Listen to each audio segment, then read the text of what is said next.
All right, hello again, everyone. Welcome to week three of Political Science 110. Let's see, I temporarily don't know what I'm doing. Here we are. So, like last week, like the first week of lecture, I go through the chapters as assigned here, more or less as they're listed. As we progress through the semester, I'll try to mix things up, kind of blend the readings together as best I can. But for the time being, it makes sense to do it this way for now. Although there's some overlap with what we read last week from Cass Nelson, so I've abbreviated things, um, hopefully to make this a bit shorter than last week's recorded lecture. So anyway, the first founding, we know this culminates in the Articles of Confederation, but like any formulation of a government, ultimately what this is an attempt at reconciling different interests. And of course, at this time, in what would become the United States, there are a lot of interests that just weren't heard, weren't taken into consideration, right? But when we think about who did have a seat at the table, it was merchants in the Northeast, right, New England, Southern landowners, enslavers, likely all of them, most of them, all of them. Ironically, royalists, right? We don't like to think about this. And by this, we don't mean fans of my Kansas City Royals, but rather those who still supported the British crown, right? Shopkeepers, artisans, laborers, those who, didn't have as much economic means as others, but still more than a lot of other folks, small farmers as well. Coming together to attempt to decide how to create a government, right? This culminated in the frustration with the British government led to a declaration of independence from the UK, right? This is the nice socialized things were socialized with in high school, right? This idea that the founders wanted to protect unalienable rights, right? Rights that could not be violated, right? Or just let's declare what the rights are for white men who own property, right? That's the thing we don't focus on very often. But so it excluded pretty much, the majority of those who lived on the territory at the time. Nonetheless, this was politically extraordinary, right? Democracy was not perfect from the get-go, but it was a step, I would argue, in the right direction. That the founding fathers wanted to focus on rights as principles that might help bring a new country together, right? As well as, like we often do when we go through a breakup, we focus on grievances, right? Goals that were sought after upon separating from the United Kingdom, and then also various principles that might unify various colonial groups against the British crown. Like the dislike of taxation and not getting anything for it from the British government, for example, right? So this leads to the Declaration of Independence leads to a revolutionary war against Britain. Worth pointing out that Britain was much more powerful than the colonists in what would become the United States. Also worth reminding ourselves that the colonists were not united in opposition to the British rule, right?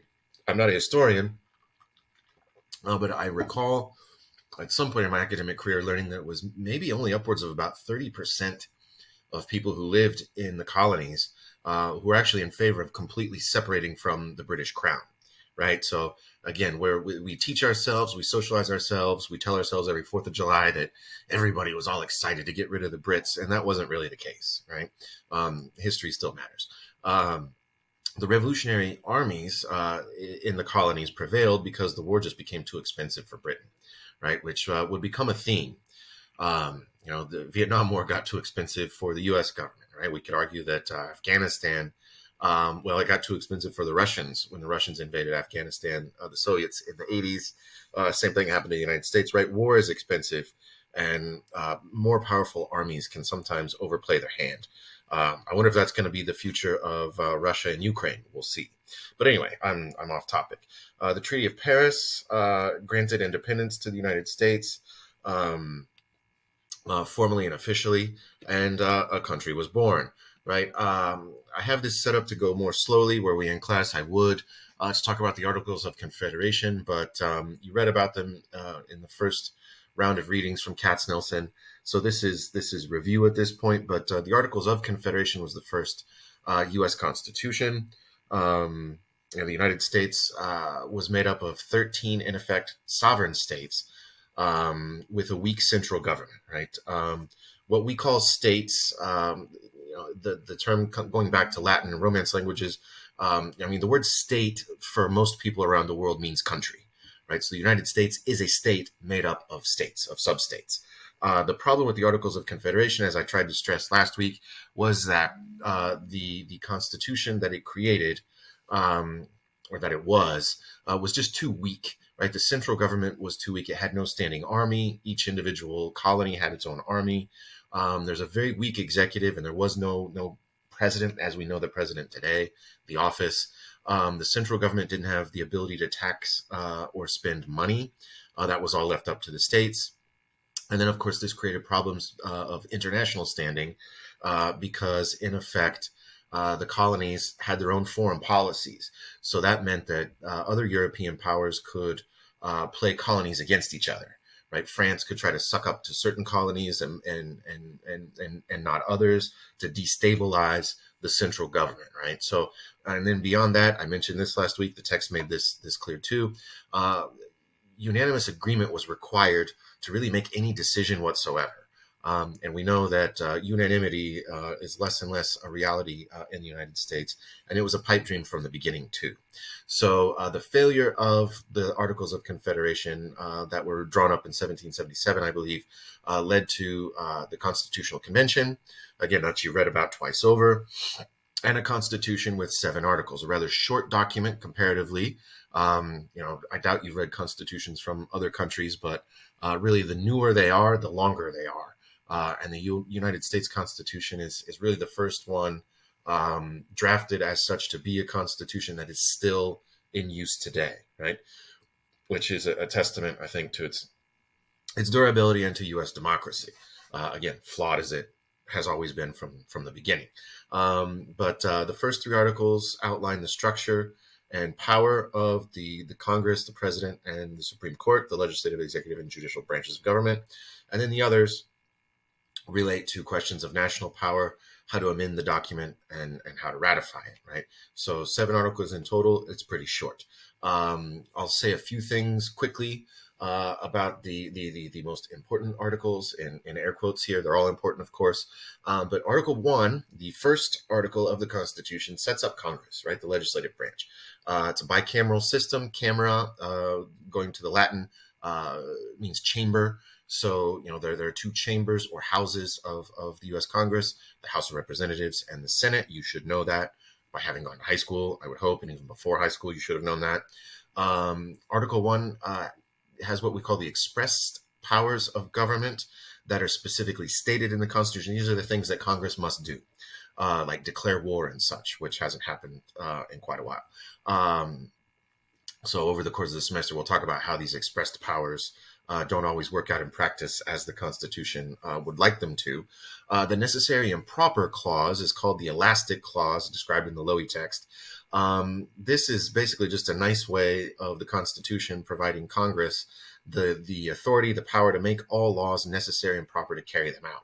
So once Congress makes a law establishing, public policy, a goal for the government, for the state, for the federal government, that then ipso facto gives Congress the power to make subsequent laws to carry out what that goal is, right? So it's a nice way of consolidating power in the hands of the Congress, right?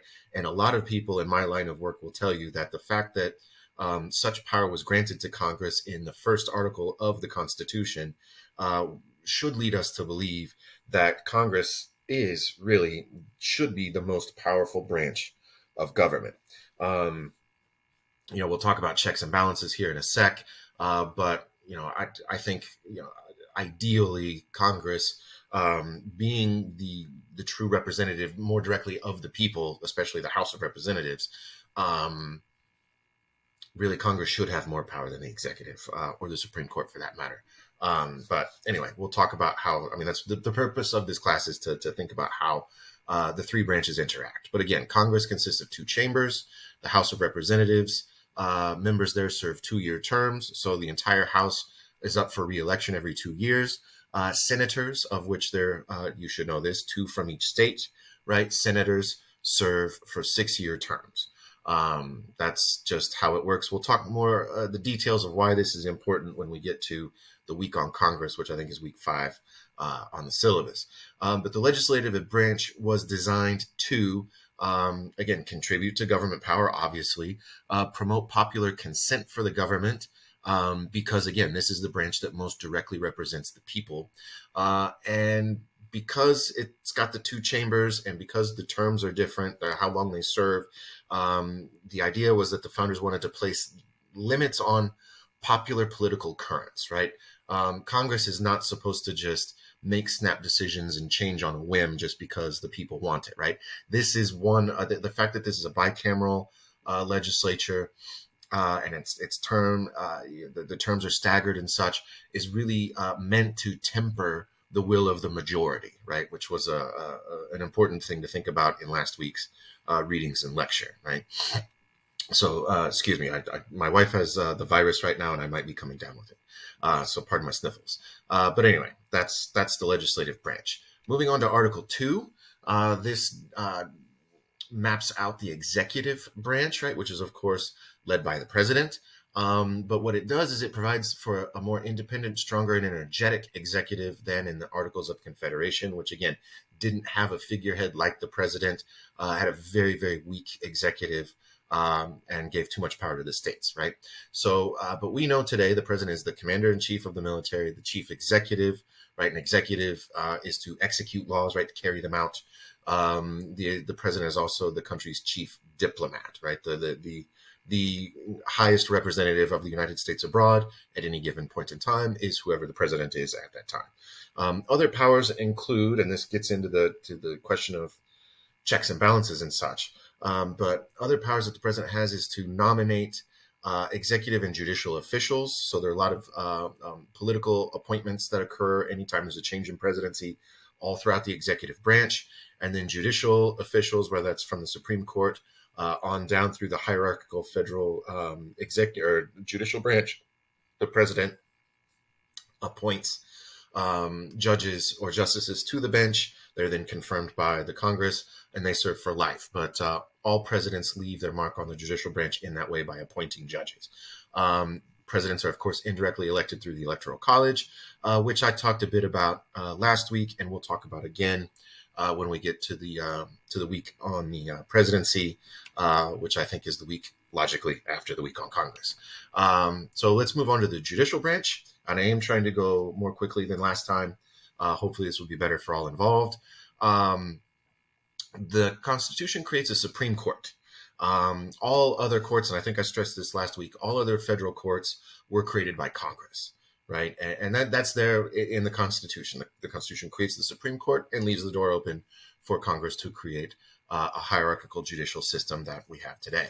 I've stressed this once already. This section, or this week in this lecture, justices on the Supreme Court and federal judges at all subsequent levels have lifetime terms.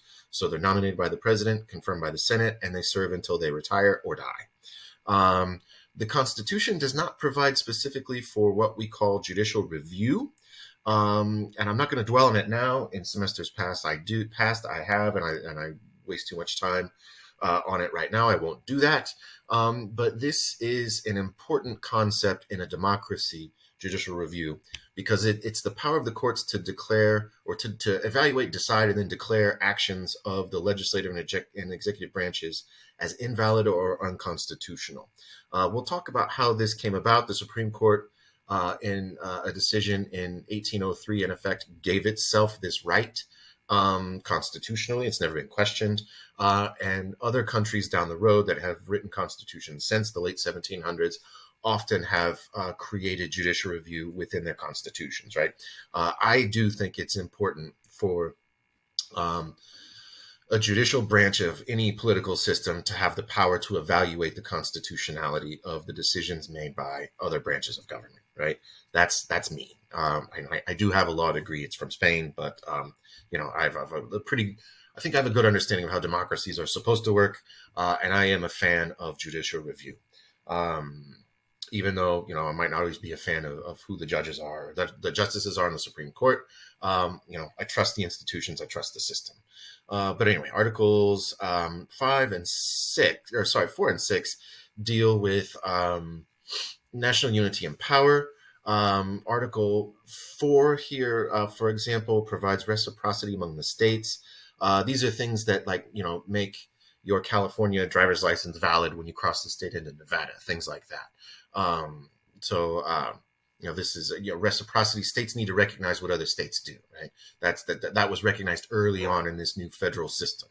Article 6 promotes national power through the Supremacy Clause, which basically states that anything expressly given, any express powers given to the federal government are denied to the states, right? So national power is what it is, right?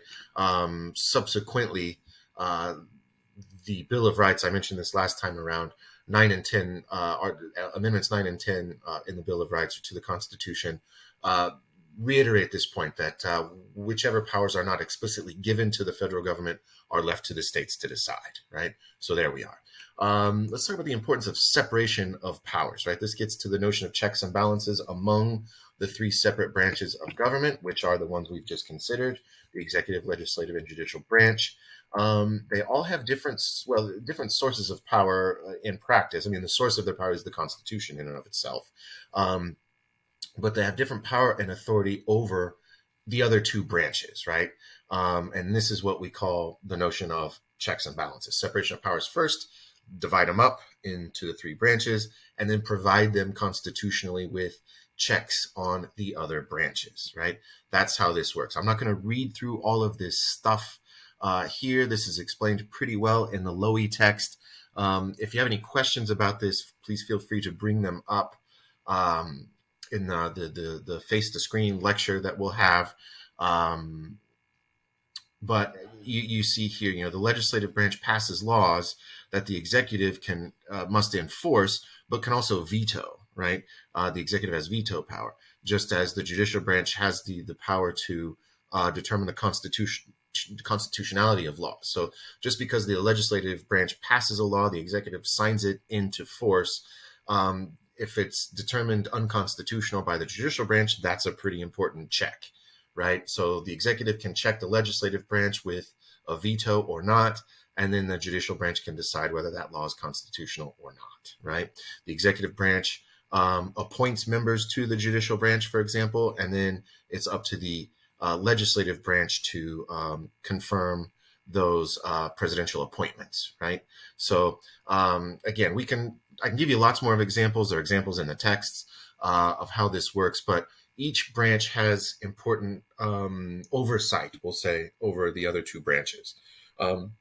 It's not all in the same way. It's not all uniform, but the idea is that one branch can't just take over the system and dictate to the other two branches how they have to, run the business, right? So Article 5 provides the outline for amending the Constitution. This is rather complicated, but it hasn't happened very often, right? The Bill of Rights contains the first 10 amendments to the Constitution, and that was passed shortly after the Constitution was ratified. But since then, since 1791, the Constitution's only been amended 17 times, right? That's not a lot. And two of these amendments cancel each other out. Thank the Lord, right? The 18th Amendment, I think it was, the bad one, prohibited alcohol in the country. And then the 21st Amendment, I do believe, the glorious 21st Amendment, did away with that, right? It re-allowed the production and sale and consumption of alcohol in the United States. Every graduate student is happy for the 21st Amendment. And a lot of college students too, I get that.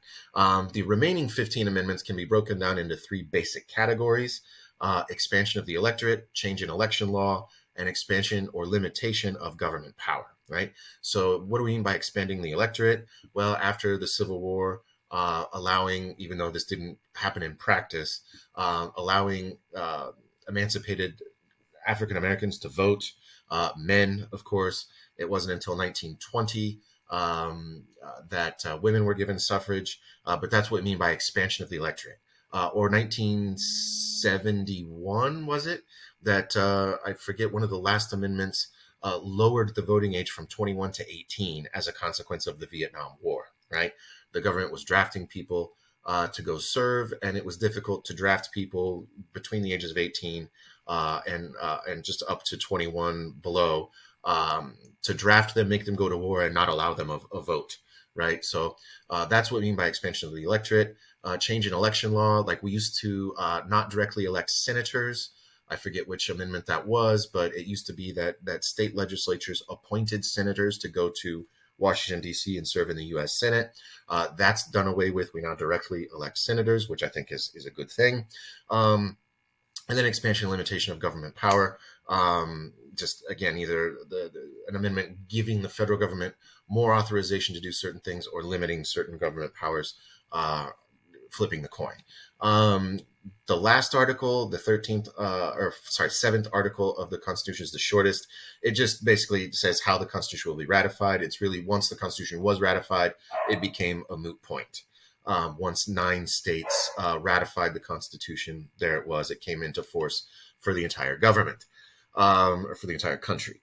Things to say about federalism here. When you hear the word federalism, what we're talking about is the division of power between, whatever you want to call it, the national, the federal, the central government, the U.S. government, and state governments, right? Other democracies have more blending and overlap of what the jurisdictions and capacities are of a central government and sub-national governments, or sub-national government. That's what California is. The state government is a sub-national government. But the idea was that the U.S. Constitution, the U.S. system, would be established with the hope that competition between the two would limit the power of both, right? So there's a clear separation of powers between the U.S. central government and state governments.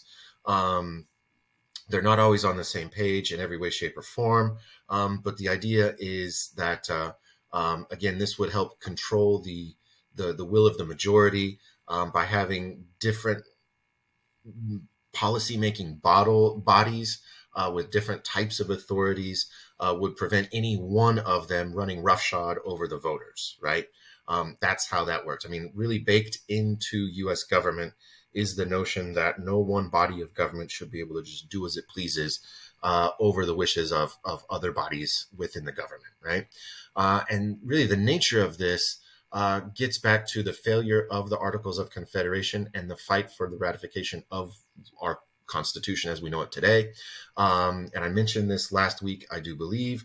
There was tension between those who called themselves the Federalists, who favored a stronger central government, and then the Anti-Federalists, who opposed ratification of the Constitution initially, were placated by the Bill of Rights, because they were worried about individual and states' rights vis-a-vis the central government, right? And the real issues at hand at the time were, of course, the nature of representation. And again, this gets back to what we talked about last time.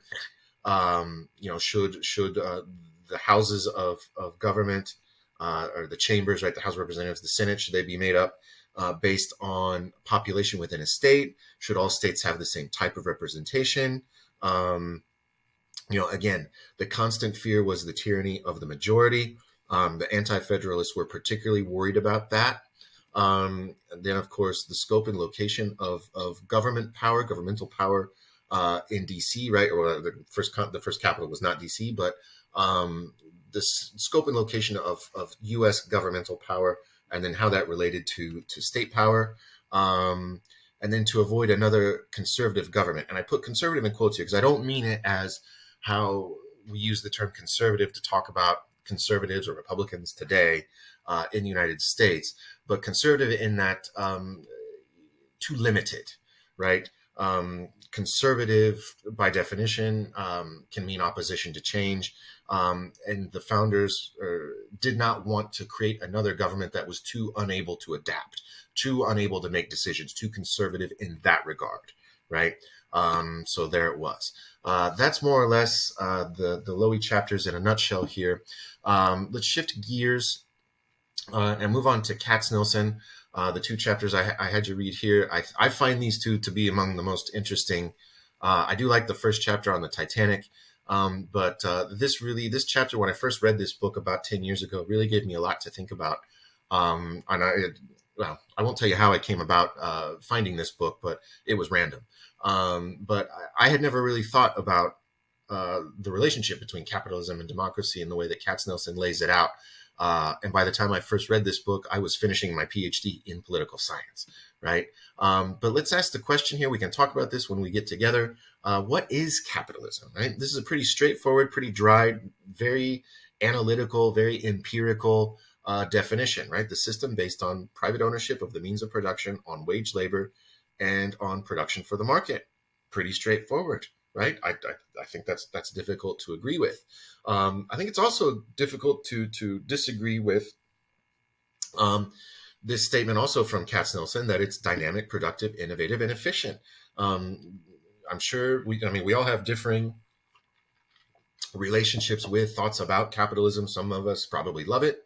Some of us question it to differing degrees. It is pretty dynamic, productive, innovative, and efficient, I would say.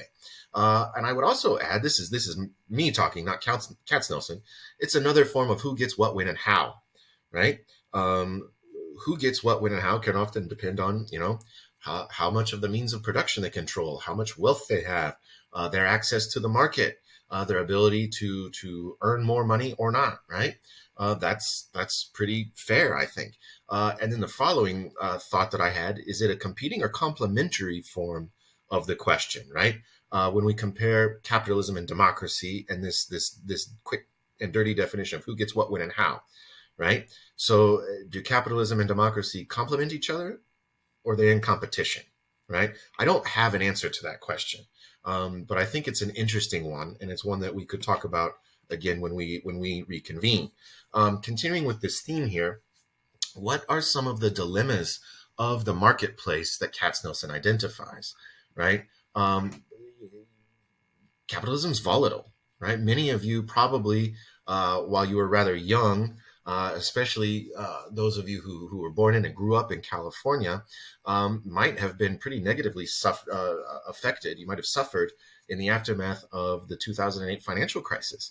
That was a real example of the volatility of the market, right? It can take a turn for the worse, and it can hurt everybody, right? Add to this, there's a constant need to increase production and consumption.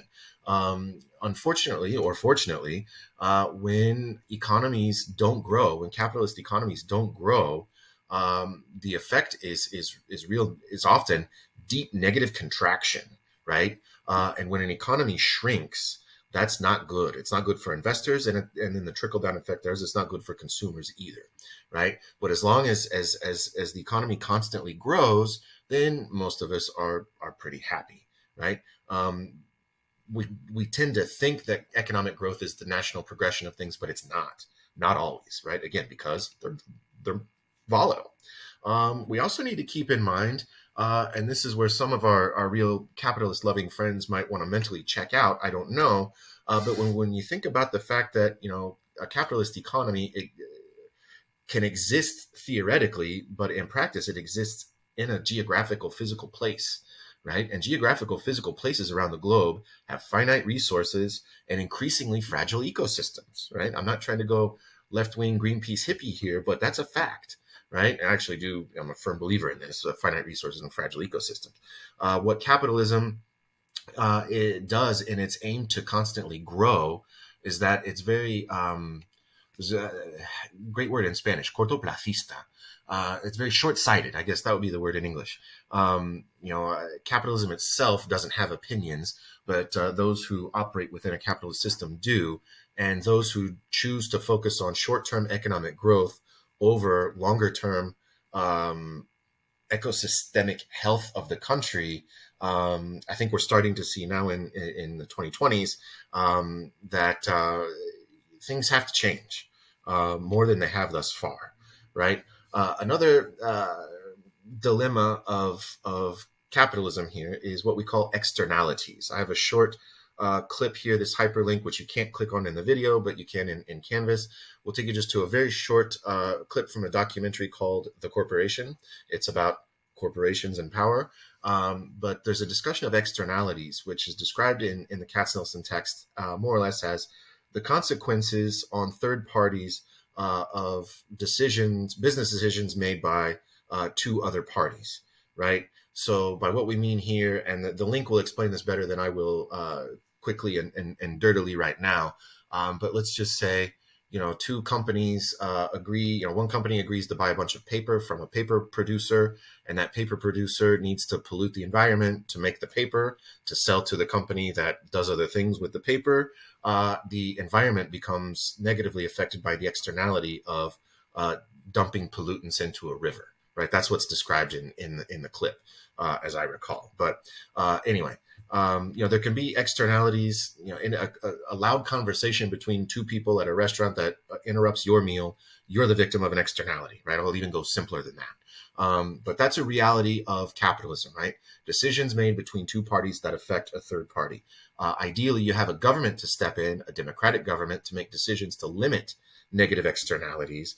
But oftentimes, those businesses involved, if they can, will fight such decisions to limit their externalities, because preventing harm to others is often expensive for business, right? So here we go, continuing. There's a conflict between public interests and needs and profits, right? Or public interest and needs, sorry, versus profits, right? So capitalism might tell you that it's a great thing for companies to make lots of money, and in the process, consumers could be happy buying things from companies as they make money and buying things that are useful. But is everything done that way, done in the interest of the public, right? What the public needs, right? Do we need cigarettes? I used to smoke them. I used to like them. I grew up in Spain. Don't judge me, in the 90s, right? So get off my back. But do tobacco companies need to exist? Right? If they do exist, they want to grow and be profitable. But if what they're selling isn't good for the people, should a democratic government step in and make greater rules, regulate more the ability to buy and use tobacco, for example, right? And sub in whatever other good you might think of here. But you get what I'm saying, I hope, right? There's a conflict between public interest and profits, just as there's a tension between democracy and capitalism, right? Lastly, here, Katznelson points out as well that capitalism can justify inherently undemocratic forms of production, right? Things that are that continue to be produced by the capitalist private sector, that really don't serve the people, don't serve their what they want, right? But capitalism need not listen to voters, right? Capitalism listens to consumers, rightly or wrongly, right? So last point I have here, sorry, I had two more points than I remembered. The marketplace is not a consumer democracy, right? We don't get to vote on what Amazon sells, right? We also can't, as voters, limit what people buy, and that's fair, that's correct. But the marketplace is not a consumer democracy, yet it exists within a democratic state, right? So I personally think there's a bit of a tension there. And again, I never considered this until I first read this book by chance. I just thought, capitalism is democratic because, again, I was born a long time ago, grew up in the 80s, almost entirely in Kansas City, Kansas, but Kansas nonetheless, which to your ears sounds like the middle of nowhere, I'm sure. But the Cold War was still going on, right? The Soviet Union was the evil empire, the great enemy. And I was taught just to equate capitalism with democracy and vice versa. And that's not the case. And it took me reaching my 30s and randomly reading this book to better understand that. What I do understand pretty well, even before reading this book, is that within this democracy that we live in here, it is very capitalist, and because of that, there really is a structural advantage of business within the political system. And this is something I think it is also pretty difficult to dismiss out of hand. And I really like how Katznelson lays this out quite accessibly, I think. Business decisions are made privately, but with very public and very political implications, right? Remember last week's lecture, I had a list of the 20 largest companies in the Fortune 500, right? these companies make decisions privately. We don't get to tell them what we want. But what the largest companies decide, whether they're oil companies or Walmart or large banks, what these companies decide affect us as citizens, as residents, as voters, and have political implications. So here's yet another quote. I try not to put super long quotes on the slides, but for this chapter in particular, some very good quotes. Because public functions in the market system rest in the hands of businessmen, it follows that jobs, prices, productions, growth, the standard of living, and the economic security of everyone all rest in their hands. I mean, I'm not saying that big business is more important than the U.S. government, but it's hard to disagree with this, right? It's not that the CEO of Ford tells me when I get to, have a sandwich. No, but businesses make a lot of decisions that affect the job market, that affect the prices we pay for things, that affect economic growth, the standard of living in our country, et cetera, right? And we don't get a say in what they do as individuals. The government can, though. What is the government's role in the capitalist economy? Well, according to a former president here, it's to help create the conditions fertile for robust hiring by the private sector. Any guesses as to which president said this? The communist one, Barack Hussein Obama, said this in January of 2010, right? So if this isn't evidence of the structural advantage of business in the system within our country, that's supported even by the top Democrat at the time, leads you to believe that the system is still pretty capitalistic. That's why I have little patience for people who tell me that Democrats are all socialists and communists, because socialism and communism, first and foremost, are two separate things. But number two, because of the structural advantage of business in the political system, you know, uh, like it or not, both parties in the United States are very pro-business, very pro-business. So let's continue with this thought here. Another quote. Because society depends on only what capitalists can deliver, and capitalists will only deliver if they can make a profit, they enjoy unique advantage in the political arena, right? Businesses produce things we want. You're looking at a computer, you probably have your phone in your hand while you're looking at your computer. You're surrounded by the material goods that only capitalists can deliver, right? And this, I'll take this back to the notion of public goods, right? Whatever capitalists cannot make a profit on is left up to the government to handle, right? Again, sidewalks, streetlights, lighthouses, public schools, this, that, and the other, right? But because the majority of our economy is made up with consumer goods, Kleenexes and lamps and Scotch tape and whatnot. I'm looking at things around my office. The folks who produce these goods do have a unique advantage in the political arena, right? How do companies benefit from the political arena? Well, companies are able to advocate or lobby government to make decisions beneficial to the capitalists, right? Governments can grant land. They protect patents, right? The private property is one of the purposes of government we talked about last week. Tax breaks, research and development subsidies, right? How about military protection? That's a public good. Public education. Companies need educated workers, right? And although private schools do exist, the vast majority of schools are public because they don't generate a lot of profit, right? Roads, airports, etc. These are all things that governments handle, and governments increasingly build roads and airports and such things in places that are most beneficial to private interests, company interests, right? So these benefits at all level of government attract private investment, right? Federally, state level, locally, etc. So let's carry on here. Why do politicians sustain the structural power of business, right? Why, if it's so simple, why don't politicians just pass some laws to limit the structural power of business? Because it's not that simple.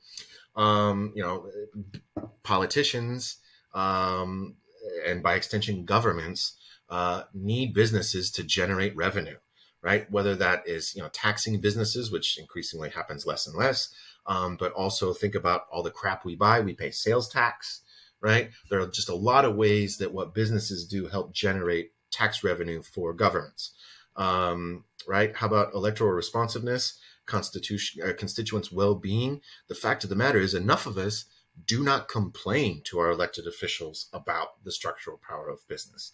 Because I think if enough of us did, then maybe politicians might start listening to voters more directly than businesses most directly, right? But as long as we don't complain about this and we say we're okay, just want to be left alone, that's our well-being. Well, then so it goes.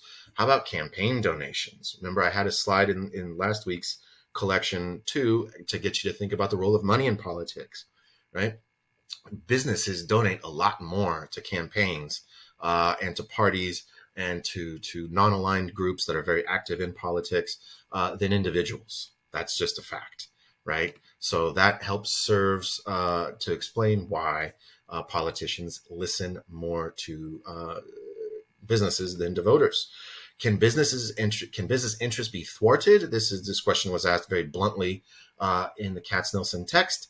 Yes, is a guarded yes, I say. It is possible because businesses are not always aligned politically, right? That's to say within the business class, within the capitalist class, right? It's not that all private sector businesses and those who run them have the same opinions about, say, protecting the environment or even, you know, the right to choose or, you know, how should the environment be protected, right? So policymakers respond to many pressures, not just to big businesses. Policymakers do listen to people, and not only big businesses, and increasingly NGOs, non-governmental organizations, entities like Planned Parenthood, Greenpeace, the Red Cross, etc., can pressure governments too, usually by trying to mobilize voters, right? But the fact of the matter is that politics and public opinion, as I just motivate voters, that still matters, right? Again, I hope we get to the point where someday, politicians listen more to people directly than to businesses, but that's my wish for another day. Let's look at how we shouldn't be optimistic, we'll say, about public opinion mattering and business interests mattering less so. This is the share of the 1%'s national income from the mid-'70s to around 2000. And you can see in the United States, while the trend is not unique to the United States, the rich clearly got richer from the mid-'70s to the 2000s, right? So it used to be that the wealthiest 1% in the United States in the mid-'70s had about 8% of share of the national income, right? So 1% of the population earning 8% of the money generated. That almost doubled within a 25-year period into the 20th century, right? And today, I'm sure this is probably well over 20%, right? That the wealthy continue to get wealthier, right? Again, not unique to the United States, but definitely true here. So that's the Katz-Nielsen chapters, the two of them. Let's shift and talk about California real quickly. Might be a good time to pause and step away if you want to. I'll try to go quickly through this. The two chapters are short. I put more text up here because this is the first time we're reading the Van Vechten book. So here we go. Things that you all probably know. Most of you from California, grown up in California, it really is one of the largest economies on the face of the earth. Back in 2016, quite a while ago, it was the sixth largest in the world with a GDP, gross domestic product, right? Of the money that was produced within California stood at $2.6 trillion, which puts it right up there with the size of economies of entire countries like France, Brazil, Russia, Italy, India. And I'm sure it's larger than a boatload, most other countries around the earth. California is socially distinctive as well. It's one of the world's most diverse societies. About 40 million people in the late 20 teens. a bit on the decline of late, from what I read, but still about 1 in 8 people in the United States live in California, right? About 1 in 4 of those are immigrants from outside the United States. My wife was one of them. We met, she was in California when I met her. I have migrated. I've been a legal resident of a few other countries, but in the United States, I'm not a migrant. Largest city, as we know, is Los Angeles. Median income, my data might be a little off, might be a little low, mid 60 some thousand, which is higher than, considerably higher than the median US income, which has crept up to about 60,000. However, the poverty rate in California is higher than the national average, the national rate, which, those of you who are from larger urban settings in California, I'm sure see this firsthand, um, more so than others. So, interesting data, not the best, not always good data, right? What makes California distinctive politically, and I knew of this before I moved there, but California does a good job of combining representative democracy with direct democracy, right? And we call this a hybrid democracy. So, just like federally, we as principals elect agents. Remember those terms, to represent us. At the same time, in California, citizens have the ability to vote directly on laws, right? Which you should know are called initiatives, right? This is unique to California. It's not unique within the United States. Other states have initiatives as well, which more broadly we call referenda or referendums. But it's the ability of citizens to vote directly on what should be done, right? Which I kind of think is a nice thing. The reason that not all democracies have this or do this is because you do open the door to the will of the majority deciding some very undemocratic things. Right? I think, if memory serves, when I was growing up and not really a super political junkie, but I want to say in either the late 80s or the early 90s, California held an initiative and decided it passed to keep undocumented children out of public school, right? Very democratic thing, not necessarily, right? Was it the will of the majority? Very much so, right? So that also serves as a reminder. I get sometimes students telling me how wonderful California is in every way. History is still a thing, and California hasn't always made very democratic decisions, right? Hasn't always been as progressive as you all think it is now. But anyway, that said, political reform is common in California more so than in other states. The people, the voters, can tinker with different parts of government through the initiative process, which I think is interesting. Voters can get together and make decisions that affect how they're taxed directly, which I think is not a bad thing.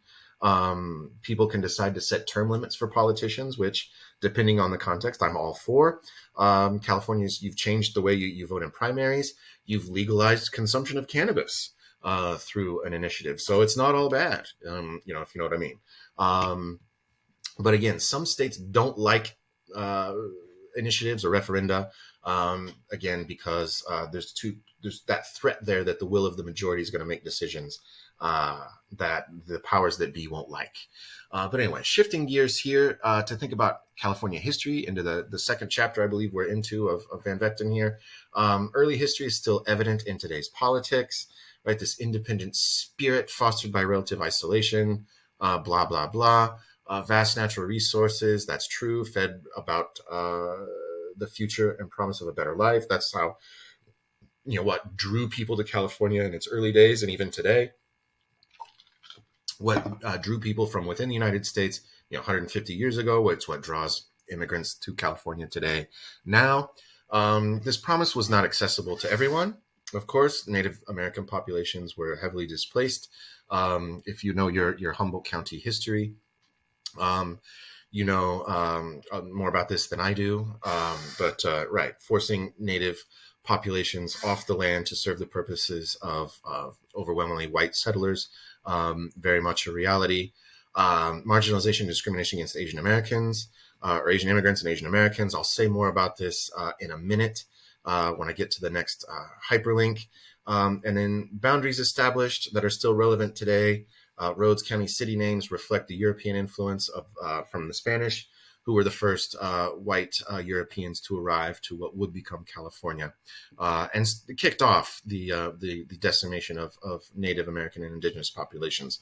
By the way, I think I've mentioned to you all, I grew up between Kansas and Spain, and Spaniards, when I'm there, love to tell me how all the wonderful things that Spain did for, in the early days of prior to the creation of the United States, and I happily call bullshit on that too, often. But anyway, I'm not Spanish. I don't have a Spanish passport, but I've lived there for a long time, grew up there, and I can be pretty critical there without anybody getting too upset with me because I've got street cred enough. But anyway, historical developments, I'll just very quickly, the Spanish conquest, of course, of California, lack of a better term, began in the mid 1500s, coming up from Baja California, the long peninsula south of San Diego, in Mexico. The Spaniards created the Camino Real of missions all the way from Baja California up to, I forget what the furthest one north is, north of San Francisco. But throughout the process, just decimated native populations in creating this hundreds of mile long royal way, El Camino Real. Similar to South Texas here, I live in San Antonio, and there are missions all up and down, well, down from central San Antonio to the south. The Alamo is the northernmost mission in Texas. Mexico became independent in 1821. So California went from being under Spanish control to Mexican control in the early 1820s. I'm sure you learned about the Mexican-American War in high school in California. It started in 1846, ended in 1848, with the new young Mexican government signing over about a third of its territory to the United States. That territory that included what would become California, right? But at that time, at the end of the Mexican-American War, ended in 1848, California was a territory.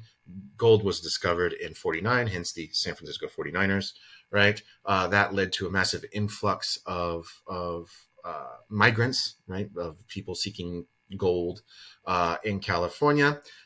Statehood granted to California by 1850. But California remains pretty isolated from the rest of the United States by the Rocky Mountains and the territories in between. That would change, obviously, as we know. So anyway, railroads and power. This is worth thinking about. I don't dwell on this, but it's worth mentioning here. The Southern Pacific Railroad Company built the Transcontinental Railroad in 1869, connecting California to the rest of the country, and then that further facilitated a longer-term population boom. Minority groups were, of course, used to build the railroads, and then marginalized and denied power. This link here, Chinese laborers denied citizenship and property rights. If you go to this link in the canvas, you'll see it's to a very long documentary video from PBS, but it's a very good one on the Chinese Exclusion Act. From the mid 1800s, I want to say until 1965, it was officially illegal for Asians to migrate to the United States, right? Just flat out illegal. It's not that it never happened. There were exceptions to the rule, usually according to business interests. But if you're interested in the history of Asians in the United States, and particularly in California, I would recommend watching that video.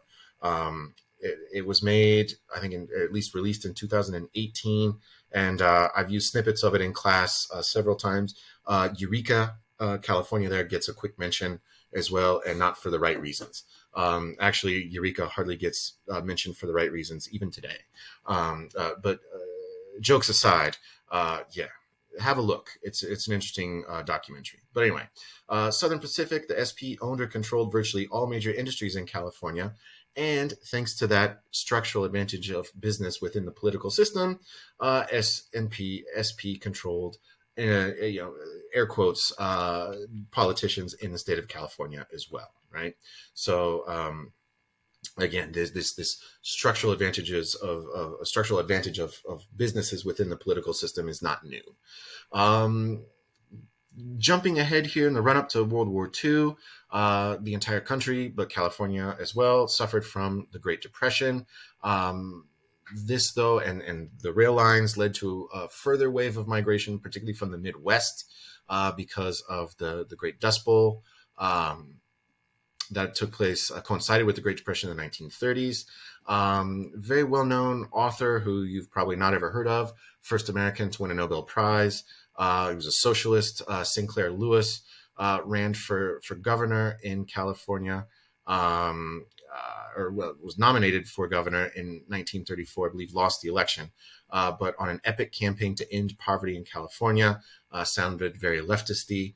Sinclair Lewis himself, again, first American author, U.S. author to win a Nobel Prize, drank himself to death, I want to say in the late 30s. I forget the year. I have a couple books of his. They're actually not bad.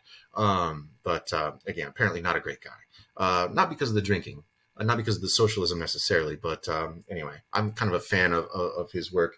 I've read about him. He's not a great guy. But anyway, post-World War II developments. Rapid population economic expansion, very true. Big investment federally in California and statewide to better transportation, access to water, public education, etc. Industry boomed. I was born in a state that is still very centered on agriculture. My dad actually was born on a farm in way western Kansas. But worth reminding ourselves as well, California produces more agricultural goods than any other state in the United States, right? And that's not new either. Also relying on foreign labor, not new either, right? That's how California grew economically and population-wise over the course, or well, since its founding, really. Since it became a state in 1850, you can see here visually how the population has grown and how demographers predict that it will continue to grow, although the census data from 2020 has told us that growth has really slowed down. So I wonder what reality will be here between 2020 and 25, or that's 2010 to 2025. I bet the growth will not match the predictions, but that's just my hunch. It's really just a hunch. Post-war politics here. The electoral system mirrored the U.S. system, favoring rural and inland areas, like the U.S. federal system was. The Electoral College, well, we can talk about this in greater detail, but structurally, the electoral system tends to favor rural voters over urban ones. We'll explain how that works, how, say, an Electoral College vote in California represents a ton more people than an Electoral College vote does in, say, Wyoming. And that gives the rural voter, an inland voter in the California versus Wyoming example, more clout. California within the state has changed this. The Senate used to be based on counties, and now it's based on population, right? So that allows the Senate to better reflect the will more directly of the people, right? And in doing so, power shifted from rural to urban areas and from the north to the south, as Southern California is where population has very much, as you all know quite well, grown. I am almost done here, I promise. Lastly, here is Van Vechten's chapter 2 wraps up on impacts of direct democracy, these initiatives. Real quickly, I'll just say you all impose term limitations on state elected officials, which I think is a good thing, reformed in 2012. But at this point, you can only serve 12 years total in the state Congress, right? This provides for new people coming in, younger people, fresh blood, fresh ideas, etc., as opposed to, say, the U.S. Senate, which is staunchly against term limits, and thus has folks like Chuck Grassley of Iowa running for his umpteenth term in his 90s, or the famous Dianne Feinstein in California from San Francisco, who's in her early 90s, finally said she's not going to run for re-election, but should have probably stepped down a long time ago. If you have term limits, then that becomes less of a problem, right? I'm a fan of term limits, by the way. You have the ability to recall your elected officials, and that happened 20 years ago ish. Governor Gray Davis, I think was his name, was recalled by popular initiative. So he had been elected. Something happened with PG, and it wasn't PG&E, but there was something with the electrical grid. He was blamed for it. The voters recalled him, so pulled him out of office by vote. Then held another vote, and you all elected Arnold Schwarzenegger. A total recall, if you will. That's a movie joke. But anyway, you in 2012, you all moved from you changed the primary system. So instead of the two parties presenting, nominating their folks through a primary system, now primaries are open.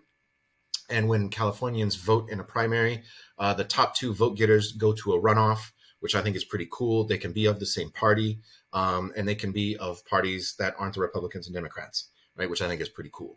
And then lastly, California is one of the few states in the country that has a non-political, non-partisan redistricting commission to draw districts that decide, who where the districts are that elect representatives, who draws the lines, and that can be important. And we'll talk about that. I'll save my breath on that issue for when we get to the week on Congress. Democrats have pretty much controlled the state for quite some time. The name Jerry Brown should ring a bell. He's been the governor forever. Had been governor in the mid 70s to the mid 80s. Then served from 2010 to 2018. Was able to do so because he had served before the term limit legislation or initiative had passed, which is why he got to serve for so long. But the Democratic Party pretty much dominates the state, has a supermajority in the legislature. Almost all executive branch offices are held by Democrats. And contrary to the narrative on taxing and spending and such, California's enjoyed budget surpluses for the most part since 2013. Even as the top two primary elections continue, it often tends to be two Democrats running off against each other in California, which is also unique. Probably aggravates Republicans. I think this is my last slide here. But California's continued to grow and diversify. This growth in the demographic sense. Waves of immigrants continue from, throughout Latin America, but predominantly from Mexico and increasingly from Asia, Vietnam, China, South Asia, right, India. California is thus hyper diverse. Plurality of population is of Hispanic origin as of 2014. Over half of all school children are Hispanic, Latinx. Although the Asian population is expanding faster and growing more quickly than any other racial or ethnic minority group. And thus demographers tell us that the state might be an absolute majority Latino state by 2050, right? Over 50% of the population being Latino, Latinx, Hispanic. So there you go. That's week 3 in a nutshell. I'm sure I went on for longer than I wanted to. I apologize for that, but we'll see you soon. Deixo.